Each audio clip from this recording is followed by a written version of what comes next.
유일하게 해야 할 일이란 당신을 기다리고 있는 흥분이 최고조에 달할 때 최악의 희생도 기꺼이 감수하는 것이요.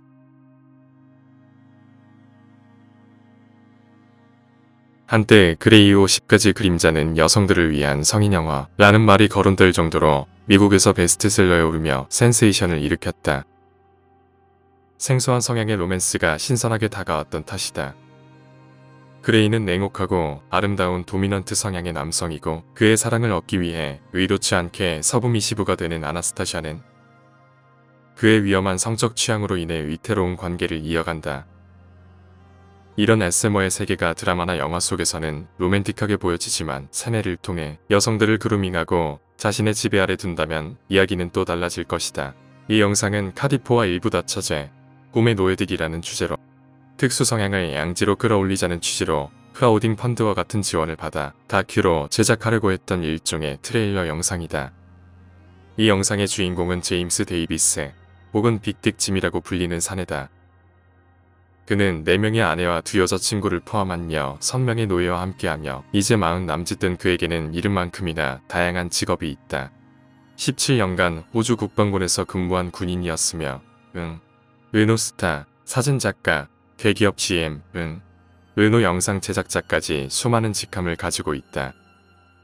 그가 본격적으로 이 세계에서 활동하기 시작한 건 군에서 퇴역 후 더 캐슬이라는 특수 성향의 업소에서 일하기 시작하면서부터이다. 물론 그에게도 아내와 아이들은 있었지만 그들과 연락을 하는지 어떻게 헤어졌는지에 대한 자세한 내용은 알 수가 없다. 어릴수록 좋다.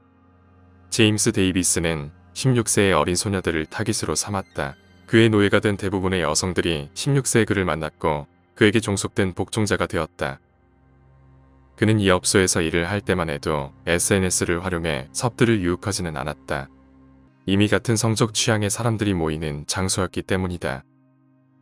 지미는 시바리 즉 결박사로서 뛰어난 능력을 가지고 있었다.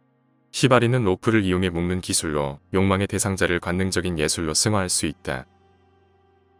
그러나 이 특수 성향의 업소에서도 문제를 일으켜 쫓겨났다. 그의 새 노예 샬롯과 헌터, 소피도 이 업소와 긴밀하게 연결되어 있었던 것으로 보인다. 그는 이 특수 성향의 업소에서 별칭 늑대라고 불리는 돔 성향의 남성과 경쟁 관계에 있었다. 빅딕 지미보다 늑대는 섭들에게 인기가 있었고 더 많은 노예들을 거느리고 있었다. 확실히 늑대는 빅딕 지미보다 잘생긴 외모를 가지고 있다.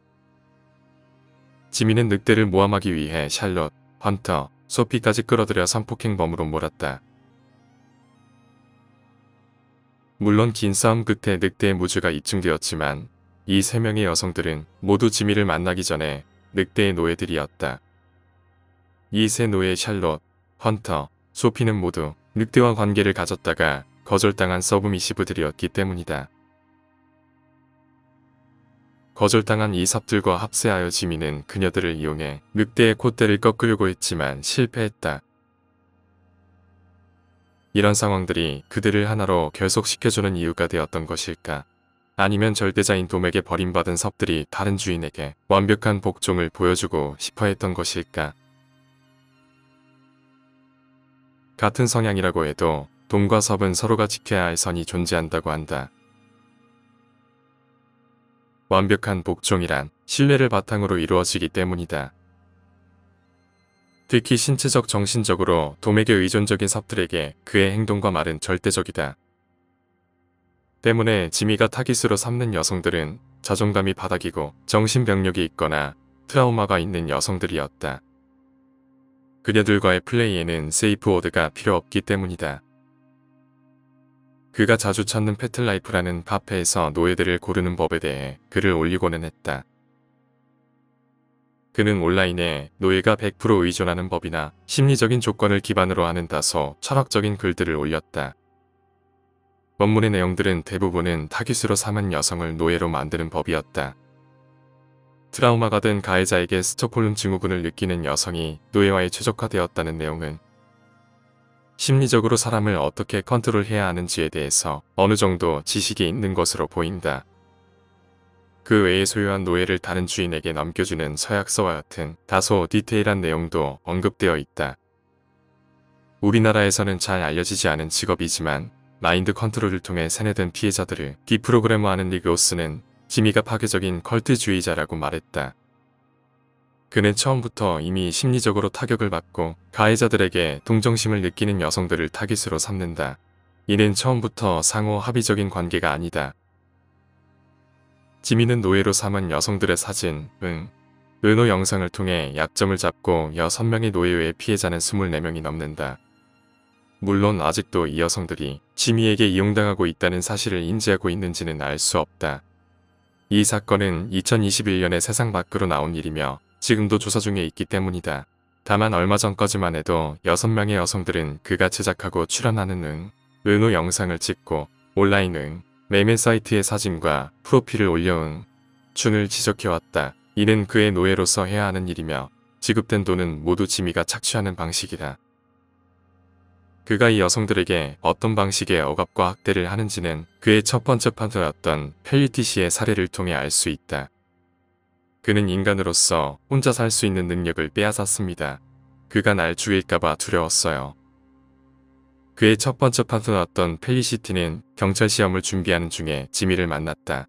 지미는 그녀의 부모 앞에서는 자신이 그녀를 통제하고 있다는 사실을 숨기지 않았다고 한다. 펠리시티의 어머니인 다이앤 버크는 이렇게 말했다. 우리는 큰 문제에 봉착했어요. 이 사람은 정말 위험한 사람이 아닐까. 지미는 여느 컬트주의자들과 다를 바 없이 그녀가 가족들과의 관계를 끊기를 바랐으며 신체적인 폭력과 폭행을 시작했다. 그는 사람들이 지나다는 길거리에서도 그녀를 때렸으며 집에서는 더욱더 가혹한 폭력이 기다리고 있었다고 회상한다. 지미는 주로 가해자에게 스톡홀름 증후군을 느끼는 여성을 타깃으로 삼는다. 펠리시티는 그의 성적 취향에 부합하는 여자가 아니었다. 그럼에도 불구하고 지미는 강제로 복종과 예속을 강요하는 서약서를 쓰게 만들고 자신의 뜻대로 컨트롤하고자 했다.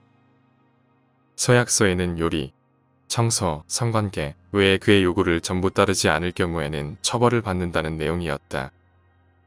그의 목표는 나를 노예로 만드는 것이었습니다. 그들의 관계가 6개월이 지났을 무렵 지미는 자신의 서비된 여성들과 마찬가지로 일기를 쓰도록 강요했다. 상대방의 모든 것을 통제하기 위해서는 무슨 생각을 하고 어떤 일을 했는지 상세히 알고 컨트롤해야 했기 때문이다. 그녀는 이렇게 말했다. 이 일기를 통해서 그는 내 머릿속에 들어갈 수 있었다. 펠리시티의 일기에는 폭력의 고통으로 인해 기절하고 일어나서 또 맞고 이런 행위가 반복적으로 지속되었다는 내용들이 언급되어 있었다.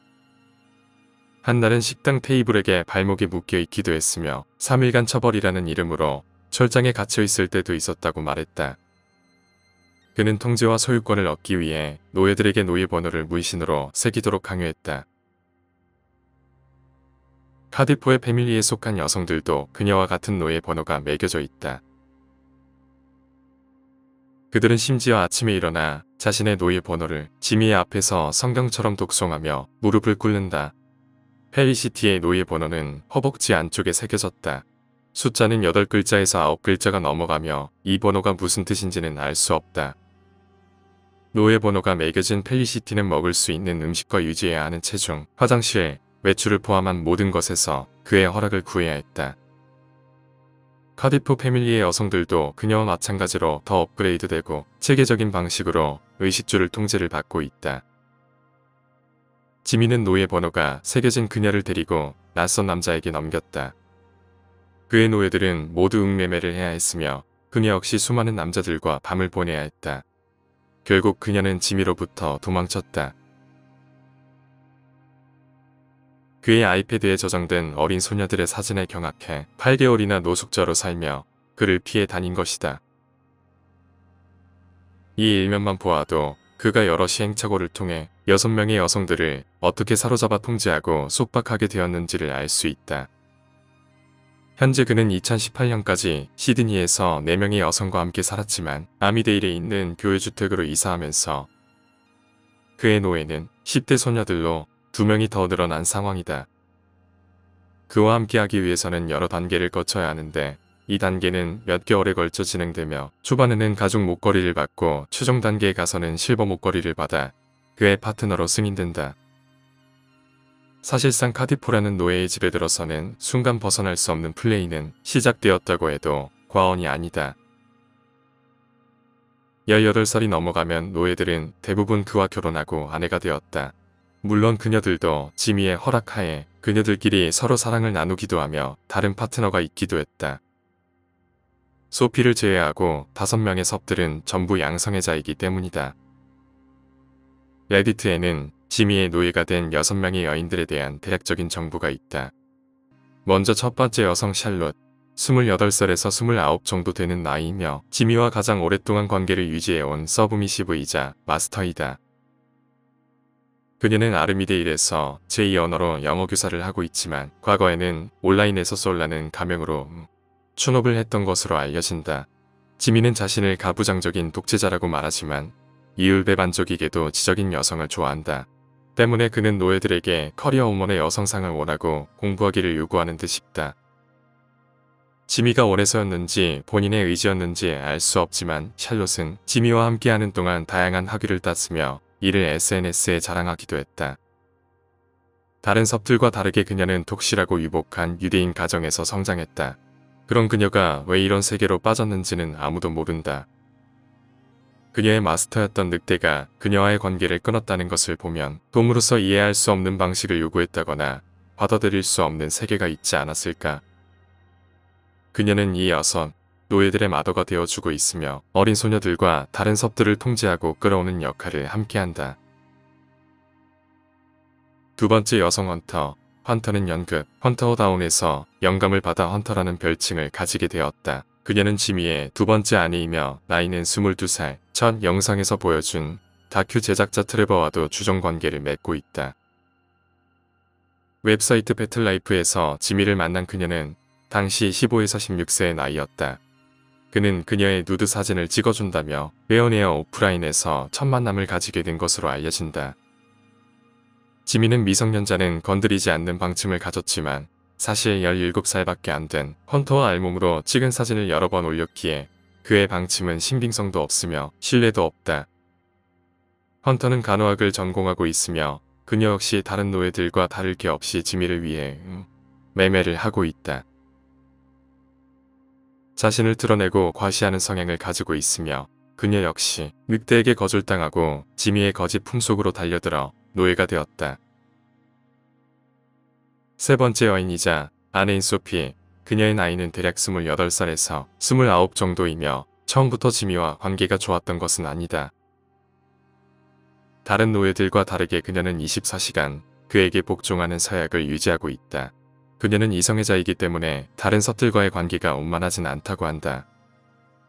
우울증과 정신병력이 있었지만 지미를 만나고 이런 고통들이 사라졌다고 SNS에 올리기도 했다. 그녀는 다른 여성들처럼 법률을 공부하며 지미를 위해 매매를 하고 있다. 지미에게 완전한 복종을 하고 있지만 지미는 소피에게 그다지 애정이 많아 보이지 않는다고 한다. 네 번째 여성 한나, 지미의 네 번째 아내이자 지미의 두 번째 아내 헌터와 약혼했다. 스웨덴 여성으로 나이는 대략 28에서 29 정도이다. 그녀는 지미와 함께 여러 르노를 촬영했고 동물 간호사가 되기 위해 공부하고 있다. 다섯 번째 여성 베리티, 현재는 지미의 아내가 되었는지 아직도 여자친구의 위치인지는 모른다. 그녀는 11살에서 12살 정도 되는 나이에 카디포의 세계로 들어왔다. 지미는 그녀를 영상에 출연시키고 매매를 알선함으로써 상당한 수익을 거두어들였던 것으로 안다. 사실 베리티는 그의 노예들 중 가장 예쁘다. 그녀가 어떤 사연으로 이곳까지 흘러들어왔는지는 모르지만 어린 시절 치유할 수 없는 누구나 충격을 받을 만한 과거가 있다고 한다. 이 부분은 알려진 게 없다. 베리티와 비슷한 나이인 여섯 번째 여성, 킬레이에 대해서는 알려진 것이 거의 없다. 하지만 그녀 역시 다른 노예들과 다를 바 없는 복종의 루틴 속에 있지 않을까. 현재 지미는 인신매매와 노예 범죄 혐의로 체포되어 있다. 이 와중에 그의 첫 번째 노예이자 아내인 샬롯은 임신 소식을 알렸다. 지미는 공공연하게 6 노예 모두와 함께 아이를 가질 계획이라고 밝혔다. 하지만 아직 사건이 조사 착수 중에 있고 세뇌된 피해자들이 지미와의 관계를 어떻게 정의할지는 알 수 없는 상황이다. 물론 아이를 가진다고 한들 그 아이들이 정상적인 삶을 살 수 있을지도 미지수다.